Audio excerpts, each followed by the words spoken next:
హాస్పిటల్లో పడ్డారు ఆ యూట్యూబ్ వీడియో వాళ్ళందరూ కూడా. అంటే ఇవన్నీ కూడా బయటకు వచ్చిన నిర్లజ్జంగా మేము గూండాల రాజ్యం మాది, మేము ఏమైనా చేసుకుంటాము, అమ్మాయిలను అదృశ్యం చేస్తాము, దేశాన్ని అమ్ముకుంటాము, సహజ వనరులను అమ్ముకుంటాము, ఏదైనా కూడా ఈ దేశంలో మాకు ఎదురు చెప్పడానికి లేదు, ఇది పేరుకు మాత్రమే ప్రజాస్వామ్యం ఈ దేశము అని చెప్పి ఈ దాని గురించి మనం మాట్లాడకపోతే మొత్తం కూడా మన దేశం నిజంగా ప్రపంచ స్థాయిలోనే కీర్తి వస్తుంది. నిజంగా మణిపూర్లో నగ్నంగా ఊరేగించినప్పుడే ప్రపంచమంతా నివ్వెరపోయింది. అలాంటి దేశాన్ని మనం కాపాడుకోవాలంటే ఒక్క ధర్మస్థలనే కాదు, మొత్తం కూడా మన దేశాన్ని కాపాడుకోవడానికి ప్రజలారా, ప్రజాస్వామికవాదులారా ఆలోచించండి.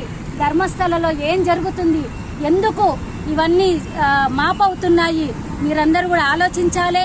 దీనిపై అంటే మనమందరం కూడా గలమెత్తాలి. ఇలా గలమెత్తినప్పుడు మాత్రమే దేశవ్యాప్తంగా జరుగుతున్న వాటిని జరగకుండా ఆపగలుగుతాము.